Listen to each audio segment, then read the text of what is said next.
Hello students, in today's session we'll be learning a very small concept of the admission of a partner chapter, that is hidden goodwill. But before I explain you the term hidden goodwill, it is necessary for us to understand the concept of a goodwill. So here I have taken one example that suppose in a posh area or in a central market there is a one toy shop which is owned by the Mr. X.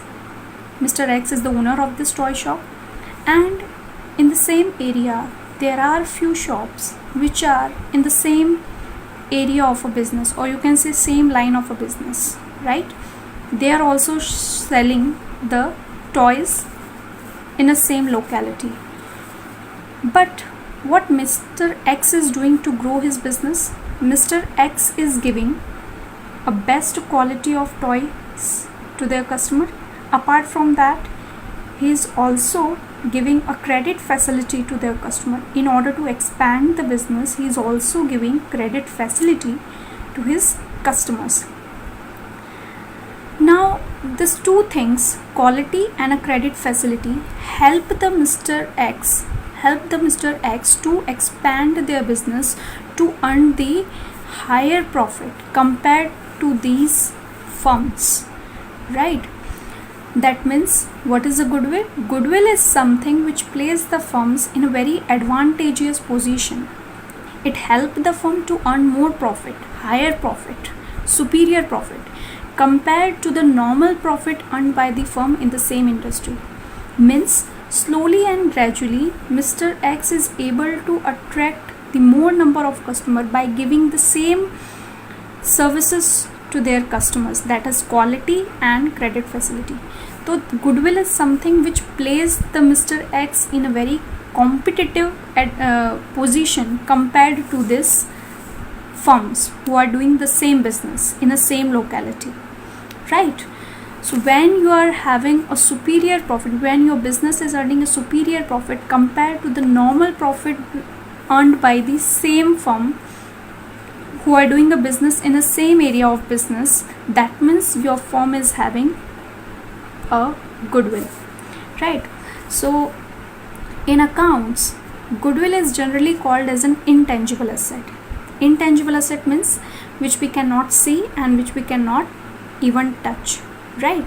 So generally it is a question in the mind of a students that how we can determine the value of goodwill in a form of money, how we can determine it, because goodwill is something which is a very qualitative in nature, it is a qualitative component.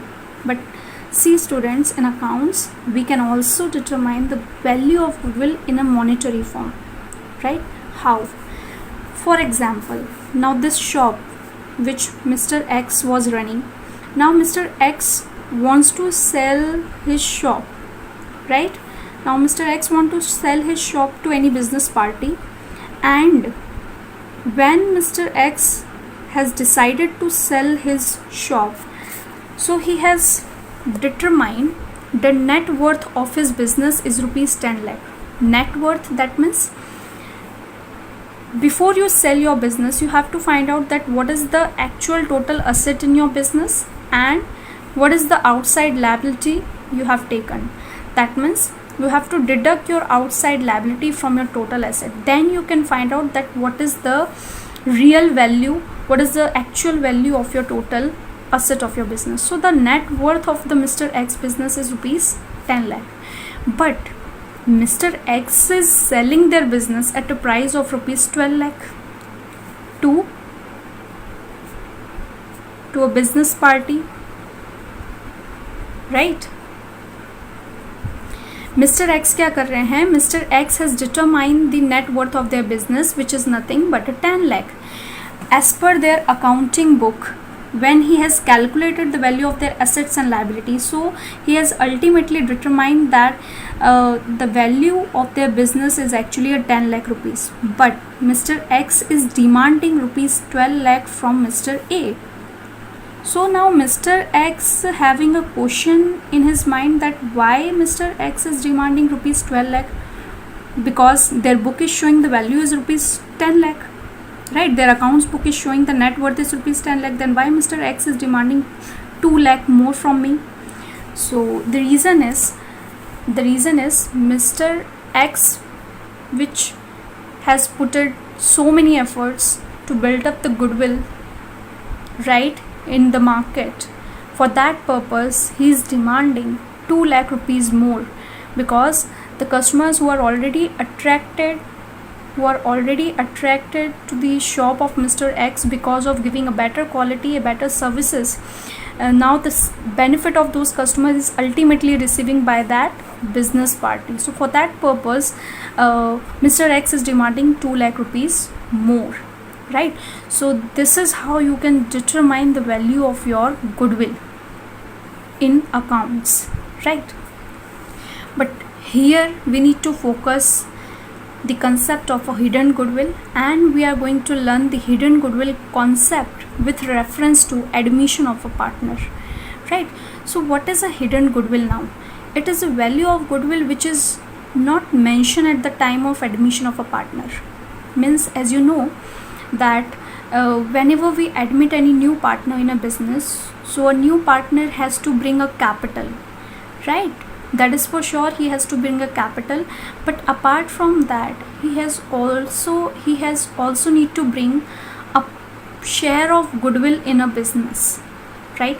Because when the old partners, they are ready to admit a new partner, they have to sacrifice their share of profit.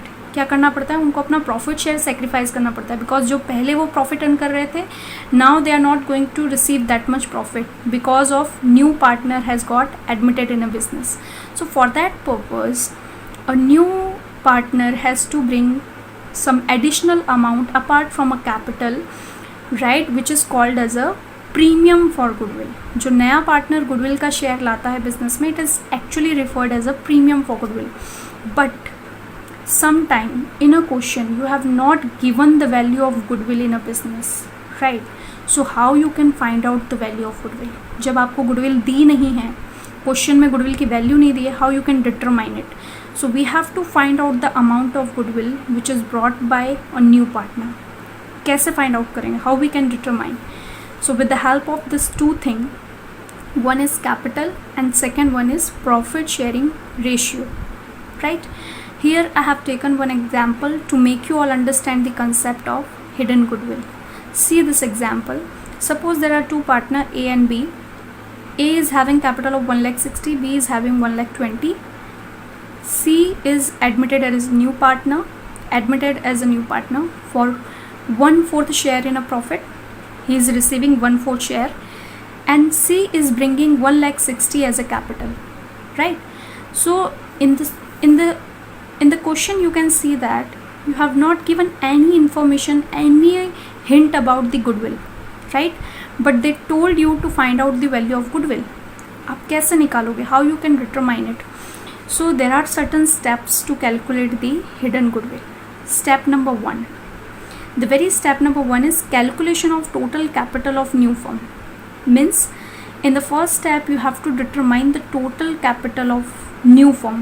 New firm means after the admission of a C, what is the total capital of firm? Once again, new firm capital means after the admission of C, what is the total capital of firm? That's why we are saying new firm capital. Okay, so हमें first step में क्या निकालना है? Total capital of a new firm. So it's very simple. See, if on 1/4 share, on a 1/4 share, C is bringing 1,60,000 as a capital. So if suppose the total share of business is ₹1, right? And from 1 we are giving 1/4 to C, है ना? If suppose I have taken the total share of a business is 1 and 1/4 is taken by the C. So that means the remaining share of A and B is 3/4, no doubt. That means if I want to find out the total capital of firm, so can I find like this by doing a cross multiplication? See, this is how we can done it. On 1/4 C is bringing 1,60,000. So what will be the total capital of firm at the share of ₹1। इससे मुझे क्या पता चल जाएगा, total capital मेरे business का। सी 1/4 पे सी कितना ला रहा था, 1,60,000 capital. So if I want to find out the total capital of new firm, so ₹1, that means जो हमने टोटल शेयर अज्यूम किया है, on total share what will be the total capital of business, that means cross multiplication. So the formula is like this: incoming partner capital into reciprocal of shares. Reciprocal means if you do the cross multiplication, so you will get to know about this reciprocal. See how it can be done. 1,60,000 into cross multiplication, how it can be done, 1,60,000 into 1, and when you put this 1/4, it is in a fraction form, so it will be like this, 4/1. So 4/1 that means reciprocal of shares. What we have done, reciprocal, हमने इसका share reverse कर दिया, right. So incoming partner capital into reciprocal of shares 6,40,000. That is your step number 1. You have to calculate total capital of new firm, that is 6,40,000. ठीक है. Now the step number 2. What is the step number 2? Step number 2 is to determine the net worth. What is the net worth? Net worth, that means the value of your assets by deducting all the outside liability, means the actual value of your assets for business, that will be determining your net worth. In other language it is also called as a capital employed. So how we can find out? There are few formulas for finding out the net worth. First one is capital of all the partner including new partner capital. Second one, sundry asset minus outside liability. And third one is very important, capital of all partner plus accumulated profit. Accumulated means the total profit which business has earned, because as you know that when you add a profit, when you add reserves, so what happen by adding these two things, your capital of your business get increased, right? So we add these two things, accumulated profit and reserve minus fictitious asset. Fictitious assets generally do not give us any monetary benefits, right? That's why we deduct fictitious asset minus non-trade investment. Now non-trade investment is generally, it is to be done for earning a profit. It does not help you to expand your business, okay? It is not, the investment is not actually help you to increase the value of your business, okay? It only give you the monetary benefit, only help you to earn the profit. That's why we don't include non-trade investment when we talk about the net worth of a business, okay? Because it normally not help you to increase the value of your capital. It's just a profit. Sometimes you have the profit, sometimes you have a loss also. So that's why we deduct the non-trade investment. So in our case, how we can find out the net worth, हम कैसे निकाल सकते हैं? See what information we have given. We have given capital. We have not given any asset. We have not given any liability. We have given capital of these three partner. So which formula I can go for it? I can go for this formula for step 2. For step 2 I can go for this formula, capital of all partner including new partner. This 2 formula I cannot use over here, right? So step 1 we have already calculated the total capital of new firm, right? 6,40,000. And step 2, that is your net worth, total capital of all partner including new partner, it is 4,40,000, right? So when you deduct your total capital of new firm from the net worth of a business, right, you can say the value of इसको आप book value भी determine कर, book value of your business. I mean as per accounting book जो आपकी net worth आ रही है business की, that is 4,40,000, right? But when you are calculating your capital considering the market value, then it is to be shown like a 6,40,000. So the difference between these two value is considered as a hidden goodwill, or you can say difference between the market value of your total capital of firm and the book value of your business is considered as a hidden goodwill, right? I hope this video will help to all of you to understand this concept. If you like the video, please like, share and subscribe my channel. Thank you.